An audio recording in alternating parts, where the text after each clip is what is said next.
नमस्कार दोस्तों, स्वागत है आपका चैनल पे। आज की इस वीडियो में हम बात करेंगे ओपेक के बारे में। जैसे कि आपको नाम से पता चल रहा है, Organization of the Petroleum Exporting Countries. ऐसी कंट्रीज जो पेट्रोलियम एक्सपोर्ट करती हैं या दूसरे देशों को भेजती हैं, उन्हें हम ओपेक के नाम से जानते हैं। अभी इसमें टोटल कितनी कंट्री हैं जो कि ओपेक का पार्ट है? अभी 13 कंट्री जो कि ओपेक का पार्ट हैं। ये फाउंड कब किया गया था? ये 14 सितंबर 1960 को फाउंड किया गया था। फाउंड कहाँ किया गया था? फाउंड किया गया था बगदाद में। तब कितने मेंबर ने इसको मिलकर के फाउंड किया था? इसको 5 मेंबर ने मिलकर के फाउंड किया था। वो मेंबर कौन कौन से थे? वो मेंबर थे Iran, Iraq, Kuwait, Saudi Arabia और वेनेजुएला। इन 5 मेंबर्स ने मिलकर के 14 सितंबर 1960 को फाउंड किया था ओपेक को। इसका पर्पस क्या था? इसका पर्पस था ऑयल के प्राइस को अपने हिसाब से ऊपर या नीचे करना। क्योंकि ये जो कंट्रीज थे, ये ऑयल प्रोड्यूसिंग कंट्रीज थे, तो ये चाहते थे कि ऑयल इनके हिसाब से, ऑयल का प्राइस इनके हिसाब से ऊपर या नीचे जाए। और ये अभी अगर करंट की बात करें तो ये 44% ग्लोबल ऑयल प्रोडक्शन में अपना हिस्सा रखते हैं। मतलब जो कि पूरे विश्व में जितना ऑयल प्रोड्यूस होता है, 44% ये केवल कहाँ से प्रोड्यूस होता है? ओपेक की कंट्रीज हैं। ओपेक के जो मेंबर स्टेट हैं उनको मिला करके 44% आपका ऑयल प्रोड्यूस होता है। उसके अलावा 81.5% जो है वर्ल्ड प्रूवन ऑयल रिजर्व है। अब वर्ल्ड प्रूवन ऑयल रिजर्व क्या चीज होती है आप समझिए। जैसे कि मान लीजिए आपकी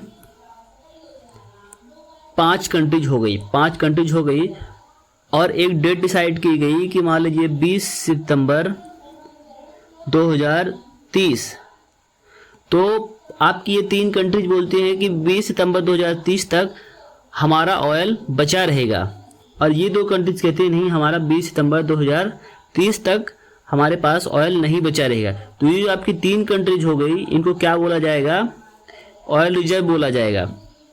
तो अगर इस हिसाब से देखें तो आपकी 81.5% ये वर्ल्ड प्रूवन ऑयल रिजर्व है किसके पास? आपके ओपेक कंट्रीज के पास।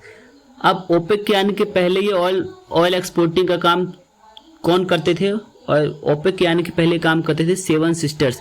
अब ये 7 सिस्टर्स क्या चीज़ होती है? 7 सिस्टर एक्चुअली 7 बड़ी बड़ी कंपनियां थी जो कि मिल करके आपस में ऑयल के प्राइस को डिसाइड करती थी। लेकिन ओपेक के आने के बाद अब ये काम डिसाइड कौन करने लगा? ये काम डिसाइड करने लगा आपका ओपेक कि पेट्रोलियम का प्राइस कितना ऊपर या नीचे जाएगा।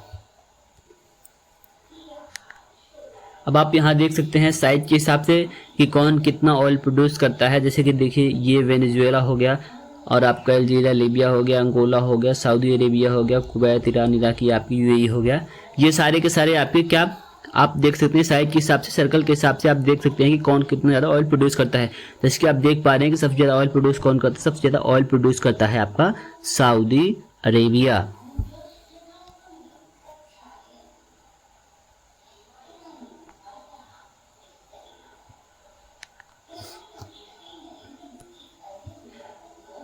अब इसने क्या किया?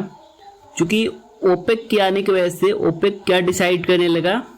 नेचुरल रिसोर्सेज का प्राइस। नेचुरल रिसोर्सेज बेसिकली किसका?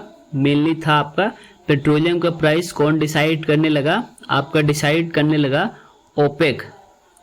लेकिन जब कभी भी जैसे मान लीजिए किसी कंट्री में, या मान लीजिए ओपेक कंट्री में वॉर या कुछ भी सिविल डिसऑर्डर की कंडीशन होती है, तो आपका पेट्रोलियम ऑयल का प्राइस ऑटोमेटिकली बढ़ जाता है। क्यों बढ़ जाता है? क्योंकि मान लीजिए अगर किसी कंट्री में जो कि ऑयल प्रोड्यूस करता है, वहाँ ऑयल का प्रोडक्शन कम हो जाएगा, ऑयल का प्रोडक्शन कम हो जाएगा, तो ऑटोमेटिकली ये क्या करेंगे? प्राइस बढ़ा देंगे। प्राइस क्यों बढ़ा देंगे?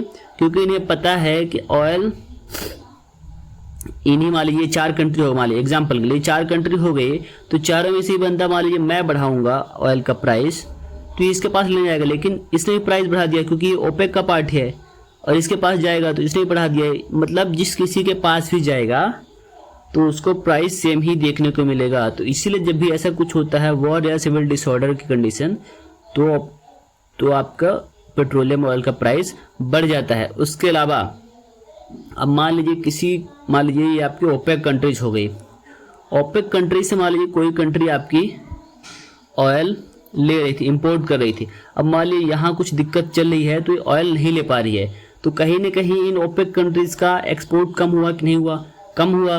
तो ये ओपेक कंट्री क्या करते हैं ऐसी कंडीशन में? ऐसी कंडीशन में आपके पेट्रोलियम ऑयल के प्राइस को ये बढ़ा देती हैं, जिससे कि इनके प्रॉफिट में कोई दिक्कत ना हो। अब इकोनॉमिक्स जो होते हैं, हाँ, इसके अलावा ये क्या डिसाइड करते हैं, ये एक अपना प्रोडक्शन टारगेट डिसाइड करते हैं। मतलब ओपेक क्या बोलता है अपने मेंबर नेशन को, जो इस ओपेक के पार्ट है, बोलता है कि भैया आप सभी लोग इतना ऑयल प्रोड्यूस करिए। जैसे कि मान लीजिए इन्होंने एक सर्टेन क्राइटेरिया डिसाइड कर रखा है कि आप इतना ऑयल प्रोड्यूस करिए, लेकिन अगर किसी वजह से इनको टारगेट अपना कम करना पड़ता है। जैसे कि मान लीजिए पहले इन्होंने डिसाइड किया था कि इतना हम ऑयल प्रोड्यूस करेंगे, अब इन्होंने किसी कारण वजह से इनको अपना टारगेट रिड्यूस करना पड़ा कि अब हमें थोड़ा सा इससे कम ही ऑयल इस साल प्रोड्यूस करना पड़ेगा। तो ये क्या करते हैं, अपने प्रॉफिट को रिकवर करने के लिए ऑयल के प्राइस को बढ़ा देते हैं। अब इकोनॉमिक्स का क्या कहना है, जो आपके इकोनॉमिस्ट है वो कहते हैं कि ओपेक जो है एज ए कार्टेल वर्क करता है। कार्टेल क्या होता है, कार्टेल बेसिकली होता है लोगों का ग्रुप, कुछ गिने चुने लोगों का ग्रुप, जो कि आपस में मिल करके ये डिसाइड करते हैं कि कोई भी चीज़ हम सेम तरीके से करेंगे। जैसे मान लीजिए 4 लोग हो गए, तो 4 लोग बोलते हैं कि चलो हम 4 लोग ग्रुप बना लेते हैं और हम सेम चीज़ रखेंगे। 10 रुपए का आलू देता है तो ये भी 10 करेगा, ये भी 10 करेगा, ये भी 10 करेगा। तो लोगों के पास कोई ऑप्शन नहीं रहेगा कि वो किसी दूसरे से जा करके ले लें। तो ऐसी चीज़ क्या करती है, ऐसी चीज़ मार्केट में क्या करती है, कंपटीशन को रिड्यूस करती है। कैसे रिड्यूस करती है, रिड्यूस इस हिसाब से करती है कि जैसे कि मान लिया आपके 4 लोग हो गए, एक बंदा आलू 2 रुपए का बेच रहा है, एक 3 का बेच रहा है, एक 4 का बेच रहा है, एक 5 का बेच रहा है। तो सबसे पहले लोग इसके पास जाते थे, लेकिन अब इस 2 रुपए वाले के मन में ख्याल आया कि वो आलू का प्राइस 7 रुपए कर दे, तो लोग अब इसके पास नहीं जाएंगे। अब किसके पास जाएंगे, इसके पास लेने जाएंगे। लेकिन ओपेक कंट्री क्या करते हैं, नहीं, अगर इसने 7 किया है तो हम भी 7 कर देंगे, हम भी 7 कर देंगे, हम भी 7 कर देंगे। तो कंपटीशन रह ही नहीं गया। आप किसी के पास जाओ, आपको आलू का प्राइस सेम ही मिलेगा, 7 रुपए ही मिलेगा। तो इस हिसाब से इकोनॉमिक्स क्या कहते हैं, इकोनॉमिक्स का कहना है कि जो ओपेक कंट्रीज है, इन्होंने मार्केट में ऑयल के कॉम्पिटिशन को रिड्यूस कर दिया है।